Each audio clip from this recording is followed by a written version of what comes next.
ಚಾರ್ವಿಕ್, ಇಲ್ಲಿ ಗುಡ್ಸಿನ ದೀರ್ಘ ಇರ್ತಕ್ಕಂಥ ಅಕ್ಷರಗಳನ್ನು 2 ಸಾಲುಗಳಲ್ಲಿ ಹರಡಿದ್ದೀನಿ. ಮಧ್ಯದಲ್ಲಿ ಜಾಗ ಖಾಲಿ ಬಿಟ್ಟಿದ್ದೀನಿ, ಇದರಲ್ಲೂ ಜಾಗ ಖಾಲಿ ಬಿಟ್ಟಿದ್ದೀನಿ. ಆ ಖಾಲಿ ಇರೋ ಜಾಗದಲ್ಲಿ ಒಂದು ಅಕ್ಷರ ಇಡಬೇಕು.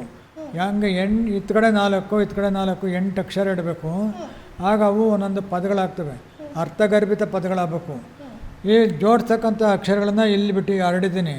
ನೀನೇ ಯೋಚನೆ ಮಾಡಿ, ನಾನು ಪದ ಹೇಳೋದಿಲ್ಲ, ನೀನೇ ಯೋಚನೆ ಮಾಡಿ ಯಾವ ಅಕ್ಷರ ಇಟ್ಟರೆ ಪದ ಆಗುತ್ತೆ, ಅರ್ಥಗರ್ಭಿತ ಪದ ಆಗುತ್ತೆ ಅನ್ನೋದು ಯೋಚನೆ ಮಾಡಿ ನೀನೇ ಇಟ್ಕೊಂಡು ಜೋಡಿಸಪ್ಪ.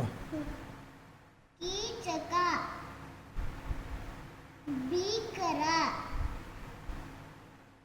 ಜೀವನ,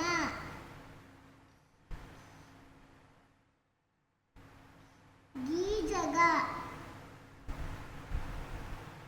ಬೀಸಿದ, ಕಿರೀಟ, ಜೀವಿತ, ಕೀರಾಟ.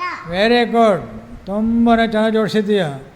ಅದು ಗುಡ್ಸಿನ ದೀರ್ಘದ ಪದಗಳನ್ನು ಅಕ್ಷರಗಳನ್ನು ಕರೆಕ್ಟಾಗಿ ಜೋಡಿಸಿ ಪದಗಳನ್ನು ಅರ್ಥಗರ್ಭಿತವಾದ ಪದಗಳನ್ನು ಜೋಡಿಸಿದ್ದೀಯಾ. ಇದಕ್ಕೆ ನಾನು ನಿನಗೆ ತುಂಬ ಹೃದಯದ ವಂದನೆಗಳನ್ನು ಕೊಡ್ತಾಯಿದ್ದೀನಿ. ವಂದನೆಗಳು ವಂದನೆಗಳು ವಂದನೆಗಳು. ನೀನು ಸಹ ನಮ್ಮ ಬಳಗದ ಬಂಧುಗಳಿಗೆ ವಂದನೆಗಳನ್ನು ಹೇಳಪ್ಪ. ಹೋಗಿ ಬರುತ್ತೇನೆ. ಹೋಗಿ ಬರಪ್ಪ, ದೇವ್ರು ಒಳ್ಳೇದು ಮಾಡಲಿ.